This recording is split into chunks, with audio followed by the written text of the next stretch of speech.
हिस्सा है, तो आप इस बिल की वापसी के लिए पार्लियामेंट में क्या इक़दाम करेंगे?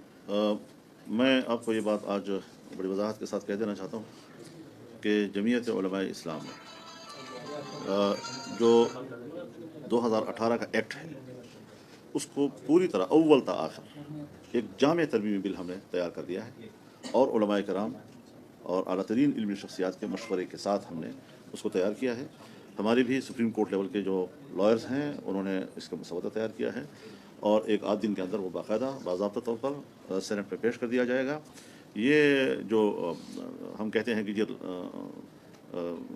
ट्रांसजेंडर के लफ्ज़ की तारीफ़ तब्दील की जाए, ये एक नुमाइश तो हो सकती है लेकिन इससे मफ़हूम तब्दील नहीं हो सकता जी।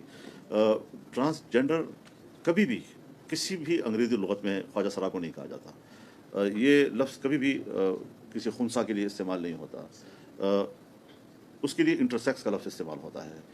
ट्रांसजेंडर जिन्स की तब्दीली के लिए ही इस्तेमाल होता है, उसका और कोई दूसरा मफ़हूम है ही नहीं। तो एक बात वाज़ेह रहे कि कुछ चीज़ें तो ऐसी हैं जो तिब्बी लिहाज से देखी जा सकती हैं कि जिस पर डॉक्टरों का बोर्ड बिठाया जाए कि क्या वाकई एक ऐसा इंसान पैदा हुआ कि जिसकी मर्दानगी हो या निस्वानियत हो वो माँ के पेट में मुकम्मल नहीं हुई और बाद वलादत उसकी तकमील हुई है और उसको एहसास हो रहा है, तो उस पर तो डॉक्टर्स ही कोई राय दे सकते हैं कि उसमें उसको हेल्प करना चाहिए या नहीं करना चाहिए। ये हमारा मौजू नहीं है।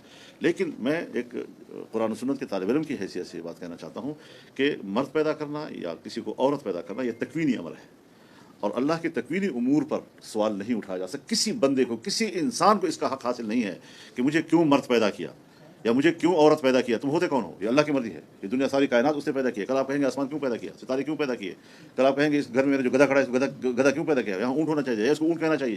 तो इस किस्म की चीज़ें जिसका ताल्लुक तकवीन से है और अल्लाह की उमूर तकवीनियत से उसका ताल्लुक है, उस पर किसी किस्म का सवाल उठाना ये अल्लाह के साथ एक जंग करने और उसके बगावत करने के मुतरादिफ है। तो अब ज़ाहिर है जी कि एक चीज़ जब हाईलाइट हो गई है, हमारे मुल्क में बदकिस्मती ये है कि जब उसमें NGOs काम करती हैं तो वो जब एक काम उसने 20 साल बाद करना है तो आज से उसने उसके लिए ज़मीन बनानी है। तो वो इतने मासूमाना अल्फाज के साथ और मासूमाना किस्म के जुमलों के साथ आपके सामने आते हैं और लॉबिंग करते हैं कि बाद दफ़ा वो उलमा से भी फतवा ले लेते हैं इब्तिदा में और एक बुनियाद बनाकर उसके ऊपर इमारतें खड़ी करते हैं और फिर वो जहाँ तक पहुँचते हैं कुछ पता नहीं होता। खुद उन हज़रात को भी पता नहीं होता कि जिन्होंने उस इब्तिदाई मरहले में उनकी खूबसूरत बातों में आकर उसको तायद कर दी हो।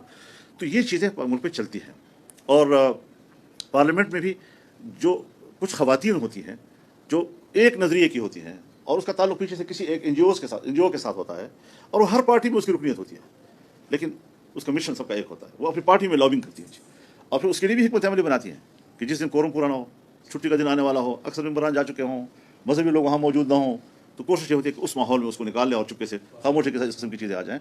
ये हमारे बदकिस्मती है। हालांकि आवाम का नुमाइंदा इदारा होता है, उसमें जो चीज़ जो हो खुलकर लाई जाए। और मुझे इल्म है कि बाज़ चीज़ें मेरी मौजूदगी में जिस तरीके से यहाँ असम्बली में लॉन्च करने की कोशिश की गई और जिस तरह हमें चपटी किस्म की बातों से वरगलाने की कोशिश की गई, लेकिन हम डट गए उनके सामने और हमें वापस कराए हैं। और फिर पता चला है कौन सा NGO उसके पीछे था, NGO के कौन सी ख़वातीन उसके पीछे थी। तो ये सारी चीज़ें हमारी ज़िंदगी में गुजरी हैं, हमारे ऊपर हमारे मुशाहिदात हैं। इस हवाले से मैं आप खुद बताएं कि 1988 से मैं असम्बली में हूँ और मुख्तलिफ अवकात में इस किस्म की चीज़ें सामने आती रही हैं। तो इसका एक तजर्बा है हमें कि किस तरीके से वारदात की जाती हैं। तो ये एक वारदाती किस्म का एक्ट था जो उस वक्त पास किया गया था और आज वो जब हाईलाइट हुआ है तो उस पर इंशाल्लाह एक बड़ा अच्छा रद्द-ए-अमल आ रहा है। ये कुरान और सुन्नत से इख्तिलाफ नहीं बल्कि उससे बगावत का उसको नाम दिया जा सकता है। ये अल्लाह के उमूर तकवीनिया को चैलेंज करने वाली बात है। तो उस पर माहिरीन ने, उलमा ने भी, लॉयर ने भी, जमीयत उलमा इस्लाम की तरफ से एक बाकायदा वो तरमीम तैयार कर ली है और एक तरमीम भी इंशाल्लाह एक आध दिन के अंदर